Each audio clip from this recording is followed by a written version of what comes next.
Hi friends and families, welcome back to ವಿ4 vlog. ಎಲ್ಲರೂ ಹೇಗಿದ್ದೀರಾ? ಎಲ್ಲರೂ ಚೆನ್ನಾಗಿದ್ದೀರಾ ಅಂದ್ಕೊಂಡು ಇವತ್ತಿನ ವೀಡಿಯೋನ ಸ್ಟಾರ್ಟ್ ಮಾಡ್ತಾ ಇದ್ದೀನಿ. ಇವತ್ತಿನ ವೀಡಿಯೋದಲ್ಲಿ ಎಲ್ಲರ ಫೇವ್ರೇಟ್ ಆಗಿರೋಂಥ ವೆಜ್ ಫ್ರೈಡ್ ರೈಸ್ನ ಹೇಗೆ ಮಾಡೋದು ಅನ್ನೋದನ್ನ ತೋರಿಸ್ಕೊಡ್ತಾ ಇದ್ದೀವಿ. ಈ ವೆಜ್ ಫ್ರೈಡ್ ರೈಸ್ ಅಂದರೆ ಯಾರಿಗಿಷ್ಟ ಇಲ್ಲ ಹೇಳಿ? ಮಕ್ಕಳಿಂದ ಹಿಡಿದು ದೊಡ್ಡೋರವರೆಗೂ ಎಲ್ರಿಗೂ ಇದು ತುಂಬ ಇಷ್ಟ ಆಗುವಂಥ ರೆಸಿಪಿ ಆಗಿರುತ್ತೆ. ನಾವು ಇದನ್ನು ಆ್ಯಕ್ಚುಲಿ ಡಾಬಾಗಳಲ್ಲಿ ಇಲ್ಲಾಂದರೆ ರೆಸ್ಟೋರೆಂಟ್ಗಳಲ್ಲಿ ಜಾಸ್ತಿ ತಿಂದಿರ್ತೀವಿ. ಮತ್ತು ಅಲ್ಲೆಲ್ಲ ತಿಂದಾಗ ನಾವು ಅಂದ್ಕೊಂಡಿರ್ತೀವಿ ಇದ್ರ ಟೇಸ್ಟ್ ತುಂಬ ಚೆನ್ನಾಗಿರುತ್ತಲ್ವಾ, ಇದೇನೋ ಮಾಡೋದು ತುಂಬ ಕಷ್ಟ ಇರಬೇಕು ಅಂತ ಅಂದ್ಕೊಂಡಿರ್ತೀವಿ. ಆದರೆ ಇದಂತೂ ತುಂಬ ಈಸಿಯಾಗಿ ಮಾಡ್ಬೋದು. ಅಂದರೆ ಫ್ರೈಡ್ ರೈಸ್ನ ಹೇಗೆ ಬೇಕಾದ್ರೂ ಮಾಡ್ಬೋದು. ಇದು ನೋಡಿದ ತಕ್ಷಣ ಹಿಂಗೆ ಕಾಣಿಸ್ತಿದೆ ಅಂದ್ಕೊಂಡು ಮಾಡ್ಬೋದು. ಆದರೆ ಅದೇ ಥರ ಟೇಸ್ಟ್ ಬರೋ ಥರ ಮಾಡೋದು ಸ್ವಲ್ಪ ಕಷ್ಟನೇ. ಅದಕ್ಕೆ ಈ ವಿಡಿಯೋನ ಸ್ಕಿಪ್ ಮಾಡ್ದಂಗೆ ಕಂಟಿನ್ಯೂ ಆಗಿ ನೋಡಿ ಗೊತ್ತಾಗುತ್ತೆ. ಬನ್ನಿ ನೋಡೋಣ ಏನೇನು ಬೇಕು ಅಂತ. ಗ್ರೀನ್ ಬೀನ್ಸ್ನ ನಾನು ಈ ಥರ ಕಟ್ ಮಾಡಿ ಇಟ್ಕೊಂಡಿದ್ದೀನಿ. ಸ್ವಲ್ಪ ಸ್ಲೈಸಾಗಿ ಕಟ್ ಮಾಡ್ಕೊಳ್ಳಿ, ಆವಾಗ ಅದು ಫ್ರೈ ಚೆನ್ನಾಗಾಗುತ್ತೆ. ಮತ್ತು ಕ್ಯಾರೆಟ್ನೂ ಅಷ್ಟೇ ನಾನು ಸ್ಲೈಸಾಗಿ ಕಟ್ ಮಾಡಿ ಇಟ್ಕೊಂಡಿದ್ದೀನಿ. ನೀವು ಇದನ್ನ ಸಣ್ಣದಾಗೂ ಕೂಡ ಕಟ್ ಮಾಡಿ ಇಟ್ಕೋಬೋದು ಕ್ಯಾರೆಟ್ನ. ಮತ್ತು ಎಲೆಕೋಸನ್ನ ನೋಡಿ ಈ ಥರ ಕಟ್ ಮಾಡಿ ಇಟ್ಕೊಂಡಿದ್ದೀನಿ. ಇದ್ರ ಜೊತೆಗೆ ನೀವು ಕ್ಯಾಪ್ಸಿಕಮ್ನ ಬೇಕಾದ್ರೆ ಸ್ಲೈಸಾಗಿ ಕಟ್ ಮಾಡ್ಕೊಂಡು ಆ್ಯಡ್ ಮಾಡ್ಕೋಬೋದು. ಆನಿಯನ್ನು ಅಷ್ಟೇ ನಾನು ಸ್ಲೈಸಾಗೆ ಕಟ್ ಮಾಡಿದ್ದೀನಿ, ಯಾಕಂದರೆ ಅದು ಚೆನ್ನಾಗಿ ಫ್ರೈ ಆದರೆ ಫ್ರೈಡ್ ರೈಸಲ್ಲಿ ಮಧ್ಯ ಸಿಕ್ಕಿದಾಗ ಅದು ತುಂಬ ಟೇಸ್ಟ್ ಚೆನ್ನಾಗಿರುತ್ತೆ, ಅದಕ್ಕೋಸ್ಕರ. ನೆಕ್ಸ್ಟು ಇದಕ್ಕೆ ನಾನು 3 ಗ್ರೀನ್ ಚಿಲ್ಲಿನ ತೊಗೊಂಡಿದ್ದೀನಿ. ಅದನ್ನು ಜಸ್ಟ್ ಸೀಳ್ಕೊಂಡಿದ್ದೀನಿ ಅಷ್ಟೇ. ಒಂದು 10 ಬೆಳ್ಳುಳ್ಳಿ ಎಷ್ಟಲನ್ನ ಸಿಪ್ಪೆ ಸುಲ್ಕೊಂಡು ಈ ಥರ ಸಣ್ಣದಾಗಿ ಚಾಪ್ ಮಾಡ್ಕೋಬೇಕು.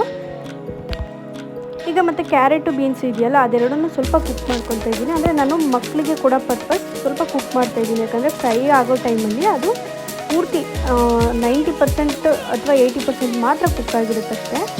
ಈಗ ರೆಸಿಪಿ ಮಾಡೋದನ್ನ ಸ್ಟಾರ್ಟ್ ಮಾಡೋಣ. ಒಂದು ಬಾಣಲಿ ಅಥವಾ ಕಡಾಯಿ ತೊಗೊಂಡು ಈ ಥರ ಆಯಿಲ್ ಹಾಕ್ಕೊಳ್ಳಿ. ಇದು ಸ್ವಲ್ಪ ಆಯಿಲ್ ಜಾಸ್ತಿ ಬೇಕು. ಬೆಳ್ಳುಳ್ಳಿ ಮತ್ತು ಹಸಿರು ಮೆಣಸಿನ್ಕಾಯಿನ ಹಾಕ್ಕೊಂಡು ಇದು ಚೆನ್ನಾಗಿ ಫ್ರೈ ಆಗಬೇಕು.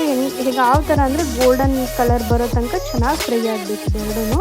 ಇದು ಚೆನ್ನಾಗಿ ಫ್ರೈ ಆದರೆ ಇದು ಮಧ್ಯೆ ಸಿಕ್ಕಾಗ ಇನ್ನೊಂಥರ ಟೇಸ್ಟ್ ಚೆನ್ನಾಗಿರುತ್ತೆ ಆ ರೈಸ್ ಜೊತೆಗೆ. ಹಾಗಾಗಿ ಇದನ್ನು ಚೆನ್ನಾಗಿ ಫ್ರೈ ಮಾಡ್ಕೋಬೇಕು. ಇದಾದಮೇಲೆ ನಾವು ಈರುಳ್ಳಿನ ಆ್ಯಡ್ ಮಾಡ್ಕೋಬೇಕು. ಈರುಳ್ಳಿನೂ ಅಷ್ಟೇ ಅದು ಸ್ವಲ್ಪ ಪಿಂಕಿಶ್ ಬರಲಿ, ಲೈಟ್ ಪಿಂಕ್ ಕಲರ್ ಬರೋ ತನಕ ಅದನ್ನು ಚೆನ್ನಾಗಿ ಫ್ರೈ ಮಾಡ್ಕೋಬೇಕು. ಇದೆಲ್ಲ ಫ್ರೈಡ್ ರೈಸಲ್ಲಿ ಏನು ಅಂದರೆ ಚೆನ್ನಾಗಿ ಫ್ರೈ ಆದರೆ ಮಾತ್ರ ಫ್ರೈಡ್ ರೈಸ್ದು ಟೇಸ್ಟ್ ಬರೋದು. ಇಲ್ಲಾಂದರೆ ಎಲ್ಲ ಹಾಕ್ಬಿಟ್ಟು ಅರ್ಜೆಂಟಲ್ಲಿ ಮಾಡ್ತೀನಿ, ಬೇಗ ಮಾಡ್ತೀನಿ ಅಂತ ಅಂದರೆ ಆ ಟೇಸ್ಟ್ ಯಾವತ್ತೂ ಬರಲ್ಲ. ನಮಗೆ ಸ್ವಲ್ಪ ಪೇಷನ್ಸ್ ಎಲ್ಲ ಕಮ್ಮಿ ಇರೋರಿಗೆ ಇದು ಕಷ್ಟನೇ ಫ್ರೈಡ್ ರೈಸು. ಸ್ವಲ್ಪ ಪೇಷನ್ಸ್ ಇದ್ದರೆ ಚೆನ್ನಾಗಿ ಬರುತ್ತೆ, ಸ್ವಲ್ಪ ಪೇಷನ್ಸ್ ಇಟ್ಕೋಬೇಕು. ಈಗ ಎಲೆಕೋಸನ್ನ ಹಾಕ್ತಾಯಿದ್ದೀನಿ. ಎಲೆಕೋಸನ್ನು ಬೇಕಾದರೆ ನೀವು ಕೊನೆಯಲ್ಲೂ ಹಾಕೋಬೋದು. ಕ್ಯಾರೆಟು ಬೀನ್ಸ್ ಎಲ್ಲ ಹಾಕಿ ಲಾಸ್ಟಿಗೂ ಹಾಕೋಬೋದು, ಯಾಕಂದರೆ ಅದು ಬೇಗನೆ ಬೆಂದೋಗ್ಬಿಡುತ್ತೆ. ನಾವು ಫಸ್ಟೇ ಹಾಕ್ತಾಯಿದ್ದೀವಿ ಅಂದರೆ ನೀಟಾಗಿ ಕುಕ್ ಆಗಲಿ ಅಂತ ಅಷ್ಟೇ. ಮಕ್ಕಳು ತಿನ್ನೋದ್ರಿಂದ ನಮಗೂ ಟೇಸ್ಟ್ ಚೆನ್ನಾಗಾಗಬೇಕು, ಅವ್ರಿಗೂ ಅದು ನೀಟಾಗಿ ಡೈಜೆಷನ್ ಆಗೋ ಥರ ಇರಬೇಕು ಅಂತ ಹೇಳ್ಬಿಟ್ಟು ಚೆನ್ನಾಗಿ ಫ್ರೈ ಆಗಲಿ, ಅದು ಚೆನ್ನಾಗಿ ಕುಕ್ ಆಗಲಿ ಅನ್ನೋ ಕಾರಣಕ್ಕೆ ಬೇಗ ಹಾಕ್ತಾಯಿದ್ದೀವಿ ಅಷ್ಟೇ. ಮತ್ತು ಫ್ರೆಂಡ್ಸ್, ನಾನಿನ್ನು ಡೈಲಿ ವ್ಲಾಗ್ಸ್ನ ಸ್ಟಾರ್ಟ್ ಮಾಡೋಣ ಅಂತ ಅಂದ್ಕೊಂಡಿದ್ದೀನಿ.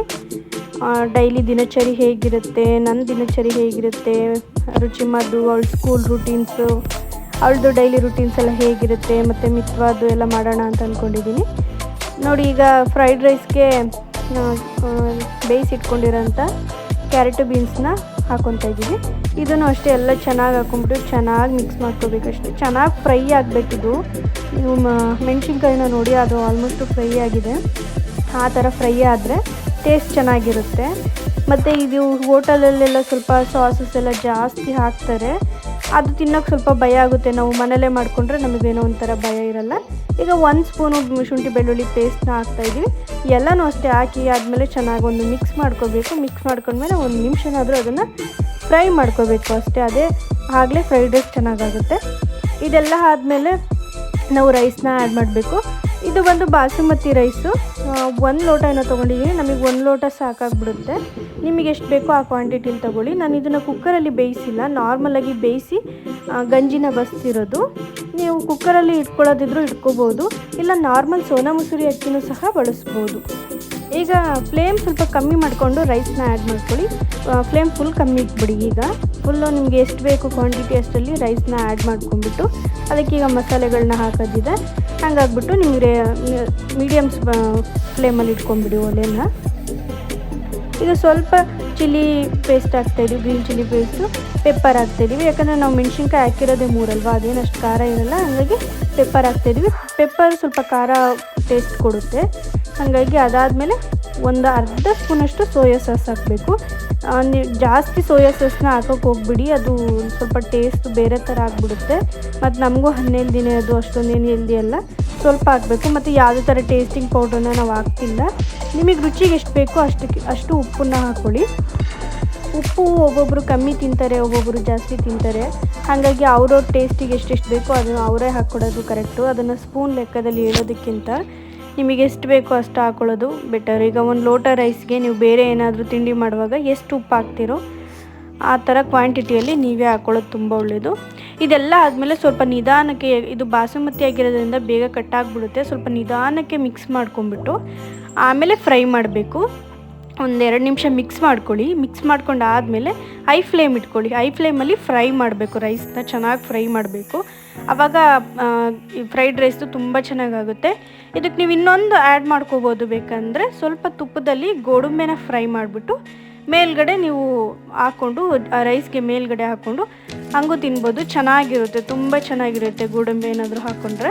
ಇಲ್ಲ ಹಿಂಗೆ ಓಕೆ ಅಂದರೆ ಇಷ್ಟೇ ತಿನ್ಬೋದು. ಇದನ್ನು ಸಾಸ್ ಜೊತೆನೂ ತಿಂತಾರೆ, ಕೆಲವರು ಆನಿಯನ್ ಇಟ್ಕೊಂಡು ಸಹ ತಿಂತಾರೆ. ಎರಡಕ್ಕೂ ಇದು ಮಸ್ತ್ ಟೇಸ್ಟ್ ಇರುತ್ತೆ. ಈಗ ಏನಾದರೂ ಈವ್ನಿಂಗ್ ಏನಾದರೂ ಮಾಡಬೇಕು, ಇಲ್ಲ ಯಾರು ಸಡನ್ನಾಗಿ ನೆಂಟರು ಬಂದರು ಆವಾಗ ಬೇಗ ಪಟ್ಟಂತ ಆಗುವಂಥ ಒಂದು ಡಿಶ್ ಆಗಿರುತ್ತೆ ಇದು. ತುಂಬ ಈಸಿ ಇರುತ್ತೆ, ಮಾಡೋಕ್ಕೂ ಈಸಿ ಇರುತ್ತೆ. ಏನು ಬೇಯಿಸಬೇಕು, ಇದು ಮಾಡಬೇಕು ಎಲ್ಲ ಜಾಸ್ತಿ ಇಲ್ವಲ್ಲ, ಹಾಗಾಗಿ ಆರಾಮಾಗಿ ಮಾಡ್ಕೋಬೋದು. ಇನ್ನು ನಿಮಗೆ ವಿಡಿಯೋ ಇಷ್ಟ ಆದರೆ ಲೈಕ್ ಮಾಡಿ, ಶೇರ್ ಮಾಡಿ, ಸಬ್ಸ್ಕ್ರೈಬ್ ಆಗಿ. ಅಕಸ್ಮಾತ್ ನೀವೇನಾದ್ರು ಹೊಸದಾಗಿ ವಿಡಿಯೋನ ನೋಡ್ತಾ ಇದ್ದರೆ ಸಬ್ಸ್ಕ್ರೈಬ್ ಆಗಿ. ಇದು ಇವತ್ತಿನ ವಿಡಿಯೋ ಆಗಿತ್ತು. ವಿಡಿಯೋ ಇಷ್ಟ ಆದರೆ ನೀವು ಲೈಕ್ ಮಾಡಿ. Thank you for watching.